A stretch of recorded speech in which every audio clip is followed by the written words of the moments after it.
Shalom semuanya. Senang sekali berada di tengah-tengah orang-orang luar biasa. Nah, kenapa kita bisa luar biasa? Karena ada Tuhan yang luar biasa ada di dalam kita. Yang setuju berikan tepuk tangan yang paling meriah.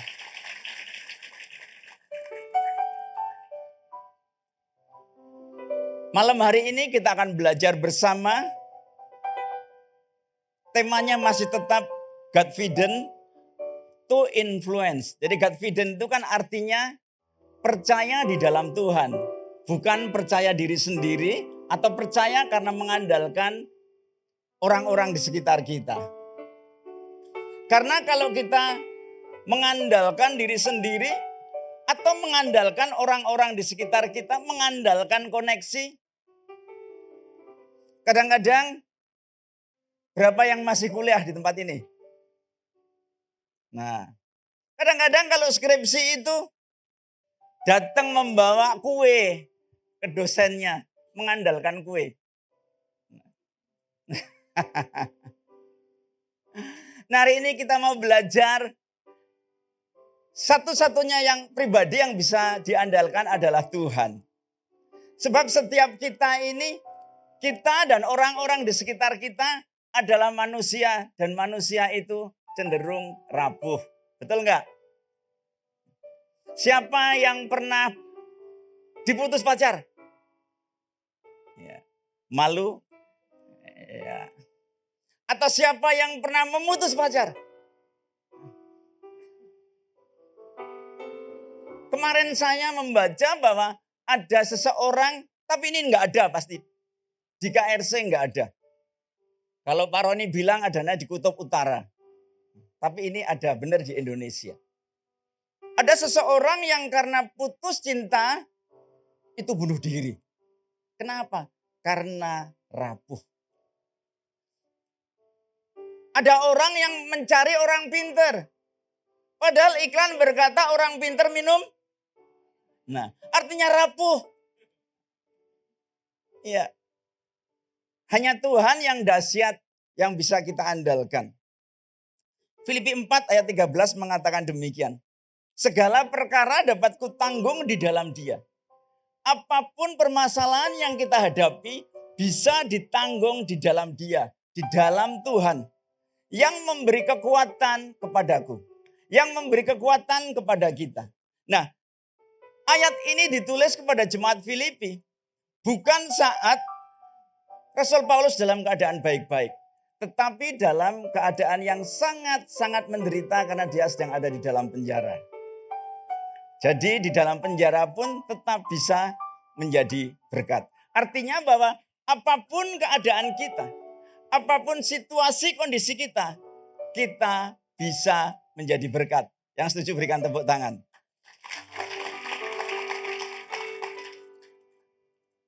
Untuk yang senang judul, saya kasih judul firman Tuhan malam hari ini adalah Unshaken Faith. Iman yang tidak tergoncangkan. Iman yang kokoh. Iman yang teguh. Nah, akhir-akhir ini sangat viral sekali ada satu minuman yang sangat terkenal. Minta tolong ditampilkan gambarnya. Pasti banyak yang tahu. Apa ini? Ya 100 tepuk tangan buat yang tahu. Ya. Siapa yang pernah minum milkshake? Enggak ada nih. Minum ini enggak apa-apa kok, enggak dosa kok. Ya. Nah, milkshake ini enak. Milkshake ini dibuatnya adalah dengan cara apa? Susu dikocok-kocok. Betul ya? Digoyang-goyang. Kemudian dicampur dengan es krim. Dan dikasih sirup dan rasanya enak sekali. Kalau nggak percaya yang belum pernah belian. Ya. Jadi emang enak sekali. Tapi kalau iman kita digoncangkan itu nggak enak. Ya. Sebab iman yang goncang itu bicara iman yang kompromi. Unshaken faith itu bicara iman yang tidak tergoncangkan apapun situasi dan kondisi yang kita alami. Berapa banyak yang masih sekolah atau kuliah? Angkat tangannya. Nah, kalau nilainya jelek, apakah itu masih sekolah atau kuliah?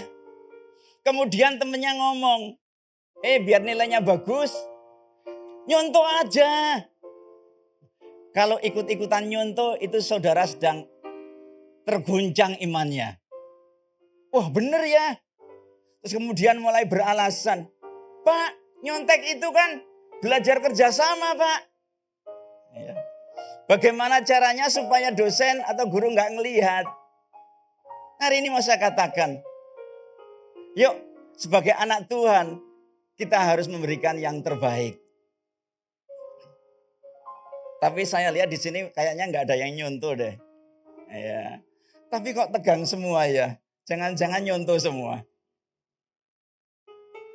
Jadi ketika kita naikkan pujian tadi kan mantap sekali ya. Dikatakan, tak mau ku hidup bagi dunia ini lagi. Tak ingin kompromi, tak ingin lakukan hal yang dapat dukakan hatimu. Yang masih pacaran, ya, jangan dukakan Tuhan. Kalau ada yang grepe-grepe katakan tidak. Jangan dinikmati, Katakan tidak. Ya, Pak, tapi semua orang melakukan. Nah, kita ini anak raja. Anak raja nggak melakukan hal-hal yang seperti itu. Kita kan punya nilai, light, love, integrity, grace, humility, dan truth. Kita harus punya integritas.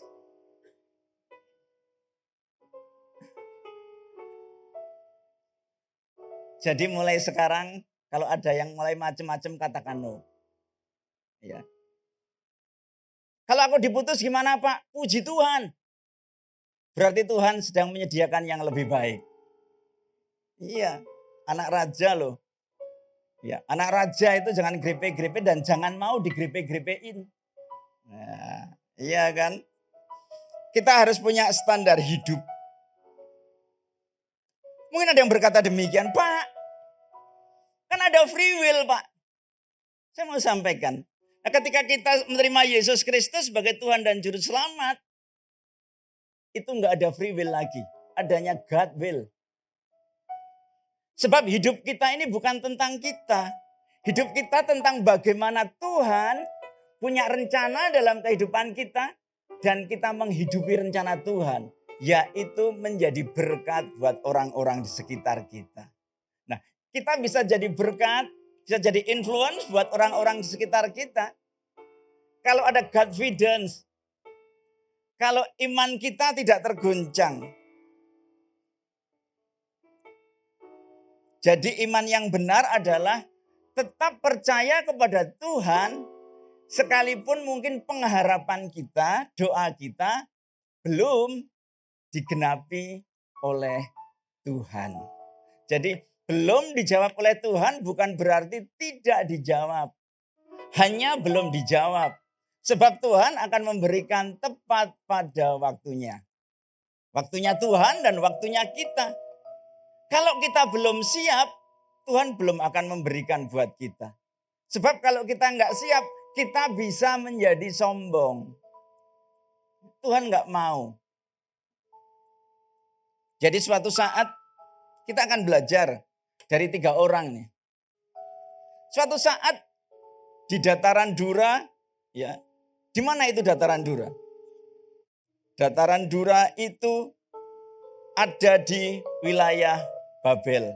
Jadi waktu itu Raja Nebukadnezar mengumpulkan banyak orang di lapangan. Jadi di sana berkumpul ada para wakil raja, para bupati, penasehat negara, bendahara, para hakim, para ahli. Banyak orang berkumpul di sana. Raja Nebukadnezar itu mengumpulkan mereka karena mau mentahbiskan itu patung tuangan. Yang gede sekali. Tingginya 60 hasta. 60 hasta itu kalau di meter ya dijadikan meter itu sekitar 30 meter. Jadi 3 kali pohon kelapa. Dan kemudian tentara mulai bilang begini. Nanti kalau ada bunyi-bunyian, serdam, gambus, kecapi dan lain sebagainya dibunyikan. Maka semua orang yang hadir harus sujud menyembah patung itu. Nah, kemudian dibunyikan itu ya. Breng, breng, breng, breng. Dan semua orang menyembah. Sebab kalau enggak nyembah, ada sanksinya. Yaitu apa? Dimasukkan ke dalam dapur api yang menyala-nyala. Kalau kita ada di sana, kira-kira kita ikut nyembah enggak? Bisa iya, bisa enggak. Masalahnya apa ya? Kita kan enggak di sana. Nah, kemudian dibunyikan, semua pada sujud menyembah. Saya yakin ada pergumulan yang besar di hati Sadrak, Mesak, dan Abednego. Saya ikut nyembah atau tidak? Sebab Sadrak, Mesak, Abednego itu menyembah Allah yang hidup, menyembah Allah yang benar. Dan luar biasa. Imannya tidak tergoncang ketika melihat semua orang sujud menyembah. Sekalipun ada resiko yang harus diterima, yaitu masuk ke apa? Dapur api. Pernah makan ayam panggang? Ya. Ayam panggang itu ayam masuk ke panggangan dalam keadaan mati atau hidup? Mati. Saya nggak bisa membayangkan kalau kita misalnya datang ke restoran kemudian bilang, saya pesan ayam panggang dan di sana menjual ayam panggang hidup-hidup. Saya yakin itu ayamnya kebek-kebek, saudara. Panas. Dan saya yakin juga pasti Sadrak, Mesak, Abednego, aduh kalau aku masuk ke sana pasti aku kebek-kebek, mati.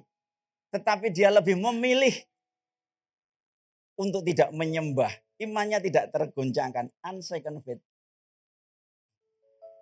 Kemudian dipanggil lagi.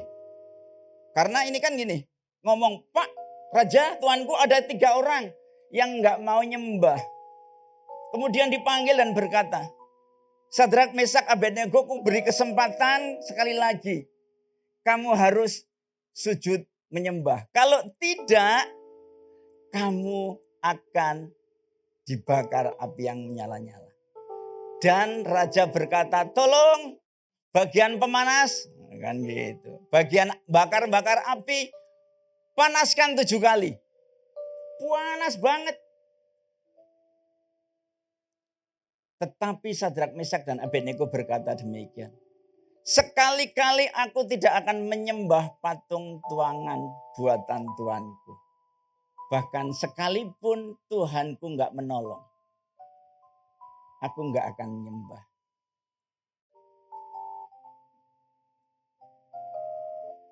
Ikut Kristus itu banyak tantangan. Ada orang-orang yang ikut Kristus itu mundur karena pergumulannya, doanya tidak dijawab oleh Tuhan. Karena imannya guncang. Hari ini kita mau belajar bahwa unshaken faith adalah bicara tentang iman yang benar. Tetap mengasihi Tuhan sekalipun doa kita belum dijawab. Tetap percaya kepada Tuhan, mungkin sekalipun kita sakit, kita berdoa, Tuhan belum menjawab.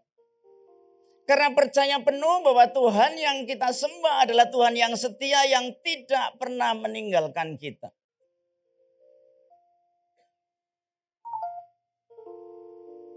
Dan ketika bunyi-bunyian dibunyikan, Sadrak, Mesak, dan Abednego betul-betul tidak menyembah.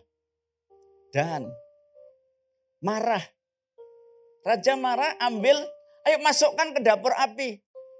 Dan yang terjadi bahkan orang yang membawa ke sana itu mati saking panasnya. Tetapi Sadrak, Mesak, dan Abednego tidak terbakar. Bahkan bau angus pun itu tidak ada. Karena penyertaan Tuhan. Mungkin saudara terkasih saat ini sedang menghadapi pergumulan yang sangat berat. Yuk, jangan menyerah pada pergumulan kita. Tapi tetap fokus kepada Tuhan. Sebab Dia adalah Tuhan yang setia. Orang Kristen mundur. Sebab menjadi Kristen itu karena dia apa? Mungkin mendengar kalau ikut jadi Kristen nanti jadi sehat. Enggak sakit. Enggak ngerasani krisis ekonomi.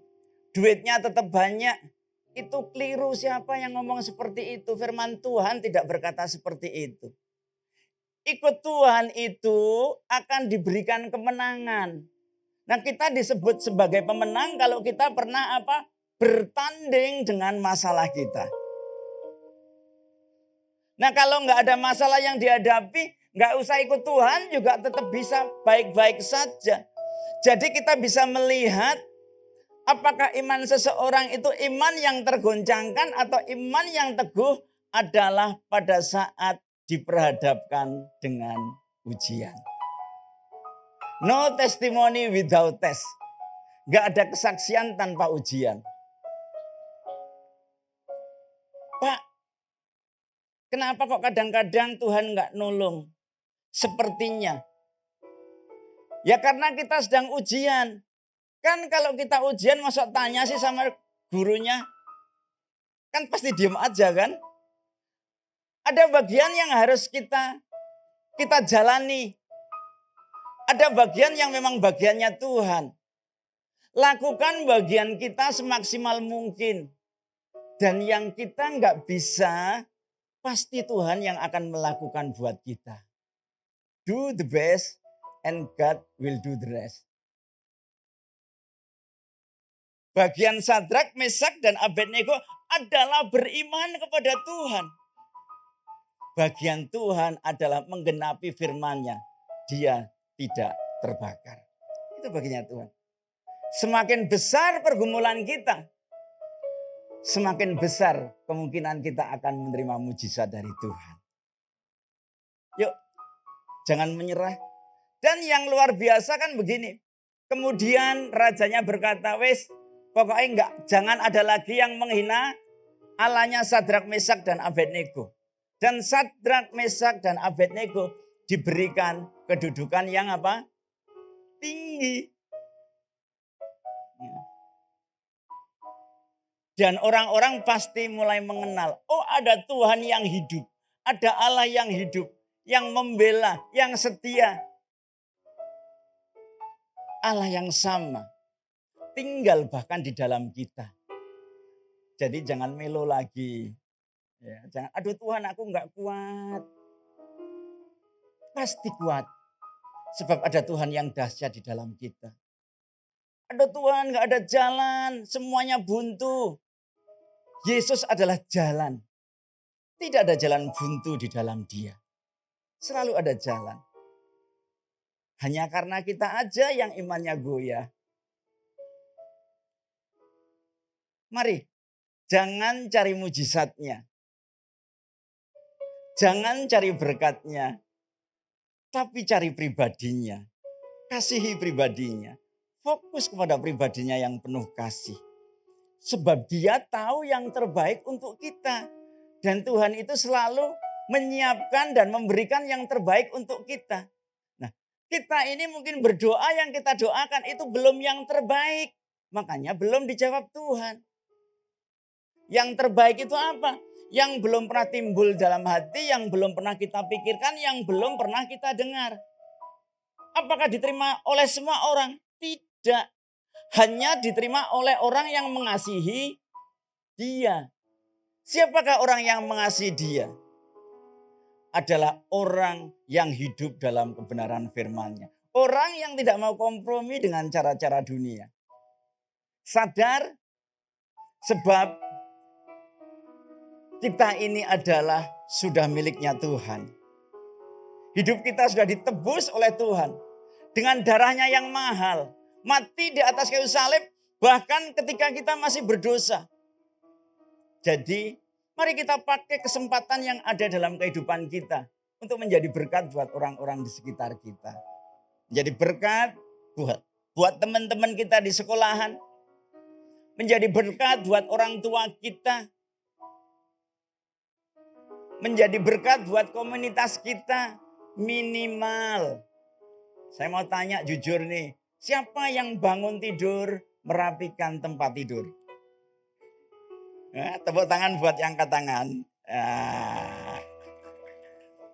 Kalau yang belum merapikan tempat tidur, tolong dari hal yang kecil. Merapikan tempat tidur. Ya, sebab apa? Barang siapa bisa dipercaya dalam hal kecil, dia akan dipercaya kepada hal-hal yang lebih besar. Coba bayangkan nih. Sekolah sekarang itu kan kadang-kadang sampai malam kan. Capek. Nah, terus kalau kita bangun pagi, tempat tidurnya masih berantakan. Kemudian pulang, tempat tidurnya masih berantakan karena kebetulan tidak ada asisten rumah tangga. Dan papa mamanya lagi keluar kota, jadi sendirian di rumah. Kan gak ada yang merapikan, bukan? Pulang-pulang dalam keadaan capek dan ngantuk, melihat tempat tidurnya berantakan. Tambah capek enggak? Capek. Nah, paling tidak kalau dirapikan kan pulang walaupun capek. Aduh, nyaman banget. Betul? Lakukan mulai dari hal yang kecil. Kita kadang-kadang berpikir menjadi berkat itu hal-hal yang besar. Tidak. Bahkan tersenyum dengan orang di sebelah kita. Itu juga sudah memberkati orang. Yuk, tengok kanan kiri. Kasih senyum yang paling manis. Iya. Siapa tahu sepanjang hari ini belum ada orang yang senyum dengan dia. Aduh Tuhan, thank you, aku ikut KU yang ke-6, aku jadi dapat senyum. Nah, itu sudah jadi berkat. Jadi untuk menjadi berkat itu nggak perlu nunggu duitnya banyak. Untuk jadi berkat nggak perlu nunggu jadi pejabat tinggi. Sekolah pun bisa jadi berkat. Ya. Saya lihat ada bapak-bapak di sini. Ibu-ibu di sini. Nah, untuk yang punya anak, menjadi berkat itu ya kalau anaknya itu datang. Kemudian, "Ma, apa? Aku tadi dapat nilai kursi." You know kursi? Kursi itu 4. Nah, karena dulu anak saya juga seperti itu kadang-kadang. Saya ngomong, "Oh, no problem. Kursi bagus. Papamu dulu pernah dapat 2. Iya. Ya kursi bisa untuk duduk. Lah kalau 2 gimana apa? 2 itu kan bebek. Bisa jadi bebek goreng. Nah kalau misalnya Pak Nul. Wah puji Tuhan. Bisa digoreng itu kan telur. Belajar ya. Biar besok lebih bagus. Ya. Jangan, oh kamu ini bodoh banget. Ya. Karena anak bodoh hanya terlahir dari orang tua bodoh. Ya. Tapi terus jangan kesempatan, oh kalau gitu aku nilainya jelek aja. Enggak gitu kali. Ya. Karena ikut Kristus itu extra mile. Extra mile itu apa? Firman Tuhan mengatakan, kalau ada orang mengajakmu jalan 1 mil, berjalanlah dia berapa? 2 mil. Nah yang masih sekolah, masih belajar. Kalau yang lain itu belajarnya 1/4 jam, main gadgetnya 4 jam, harus dibalik.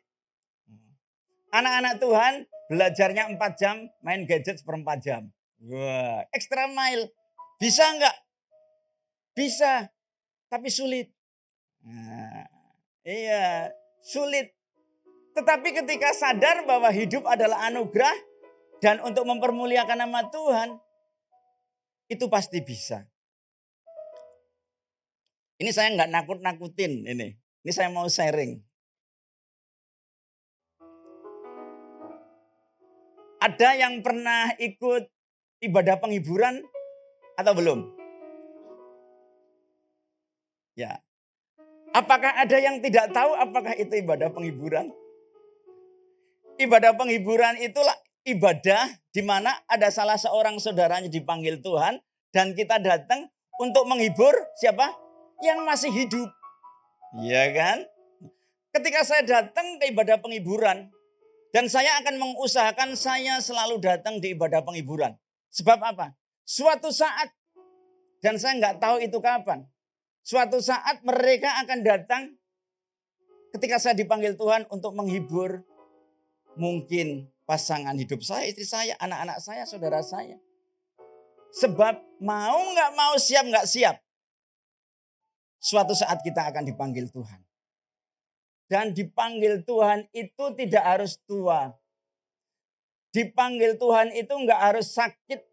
Every time Tuhan bisa panggil kita.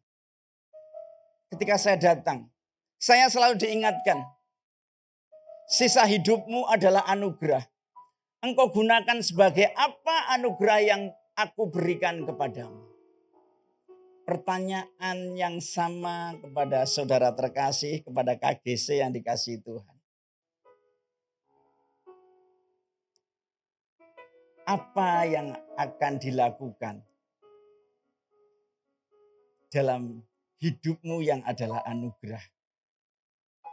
Menyenangkan orang tuamu atau membuat orang tuamu jengkel?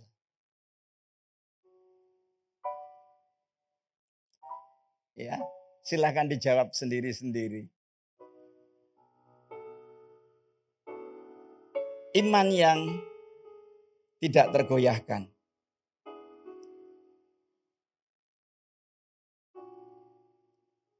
Waktunya sudah mau habis. Mungkin ada yang tanya, Pak, itu luar biasa banget, mereka sempurna banget, Sadrak, Mesak, Abednego. Saya mau sampaikan, minta waktunya sedikit tentang Rasul Petrus. Rasul Petrus itu luar biasa banget. Dia mengakhiri hidupnya dengan finish well, bahkan finish great. Saya mau sampaikan bahwa Rasul Petrus itu juga pernah imannya tergoncangkan. Rasul Petrus adalah satu-satunya rasul yang bisa berjalan di atas air. Jadi waktu itu ketika di Galilea, di Danau Galilea kemudian ada angin bertiup, badai, dan kemudian ada Yesus berjalan di atas air. Lalu ketika murid-murid itu melihat Yesus, mereka berkata, itu hantu. Mereka berteriak-teriak. Tapi Yesus berkata, tenanglah. Itu aku, bukan hantu. Nah kemudian Petrus ini berkata demikian, Tuhan kalau itu engkau, suruh aku datang kepadamu. Dan dia berjalan di atas air. Bisa enggak? Bisa. Dia adalah satu-satunya rasul yang bisa berjalan. Bahkan satu-satunya orang yang tercatat di Alkitab bisa berjalan di atas air. Mengapa dia bisa melakukannya? Karena dia menghidupi panggilan Tuhan. Jadi kalau saudara nggak disuruh berjalan di atas air, tolong jangan, saudara pasti kelelep. Nah itu Petrus itu dia bisa karena memang disuruh Tuhan gitu. Jadi jangan coba-coba. Kemudian datang dari sini masuk lewat ke Sanur atau ke sana Pantai Kuta, aku mau jalan, saya pastikan kelelep. Apalagi kalau saudara nggak bisa renang. Nah, saudara menyusahkan orang lain. Nah, dia bisa jalan, tetapi kemudian ada angin bertiup. Dan dia goncang imannya. Enggak fokus lagi kepada Tuhan. Dan dia mulai tenggelam. Rasul Petrus pernah terguncang imannya. Dia tenggelam. Dan Tuhan berkata gini, engkau orang yang kurang percaya. Dan Tuhan tolong. Nah saat ini mungkin ada di antara kita. Ada di antara KGC yang Tuhan, aku ternyata keliru dan imanku tergoncang. Saya mau sampaikan Tuhan kita itu adalah Tuhan yang mengerti. Dan siap menolong kita. Jadi kalau kita masih hidup, itu artinya kita masih diberi kesempatan untuk menerima janjinya. Dengan catatan kita bertobat. Nah, kemudian satu-satunya murid Yesus yang menyangkal itu siapa? Petrus. Padahal ada yang berkata, aku nggak akan meninggalkan engkau. Tapi Yesus berkata demikian. Sebelum ayam berkokok, engkau sudah menyangkal aku 3 kali. Kalau dikhianati sahabatnya sakit enggak? Sakit banget. Tapi Yesus juga mengampuni dia. Saya pasti jengkel. Kalau misalnya saya kesandung kasus yang luar biasa. Kemudian saya harus dipenjara dan kemudian Raymond ada di sana dan ada orang berkata, ini Raymond temannya Anton. Pasti dia ngomong, aku enggak kenal dia. Saya pasti sakit. Padahal ya, saya pernah traktir dia. Tapi itulah manusia. Dalam keadaan kepepet kadang-kadang ngaku nggak kenal. Tapi kalau duitnya lagi banyak, bahkan ngaku saudara juga. Iya kan? Nah ini yang dilakukan Petrus. Karena apa? Karena dia tahu Yesus ketangkep. Kalau dia ngomong, iya aku muridnya. Takut ketangkep, imannya tergoncang. Tetapi puji Tuhan, dia bertobat. Dan Tuhan menerima dia. Tuhan memberikan kuasa kepada dia dan bahkan Petrus ini bisa melakukan mujizat apa yang dilakukan Tuhan. Dan bahkan lebih besar lagi. Tuhan Yesus menyembuhkan orang sakit, Petrus menyembuhkan orang sakit. Tuhan Yesus membangkitkan orang mati, Petrus membangkitkan Dorcas. Membangkitkan Tabita dari mati. Dan bahkan ketika Petrus itu membawakan firman, 3.000 orang bertobat. Jadi, kalau hari ini saudara terkasih mendengar firman Tuhan ini dan berkata, aku mau berubah dan kembali kepada Kristus. Saya jamin, firman Tuhan menjamin, janji Tuhan pasti ditepati dalam kehidupan kita. Kita semua tahu bahwa akhir hidupnya Petrus itu dia mati sebagai martir. Petrus mati disalib dan Petrus minta disalib dengan cara terbalik karena dia tidak mau. Aku enggak layak disalib seperti Yesus. Aku mau disalib dengan cara terbalik. Mari kita memiliki iman yang benar. Tetap mengasihi Tuhan. Tetap cinta Tuhan. Cinta kepada pribadinya. Bukan cinta kepada mujizatnya. Bukan cinta kepada berkatnya. Saya masih minta waktu sedikit. Bahwa kekristenan itu bicara tentang relationship, hubungan. Bukan tentang religion atau agama.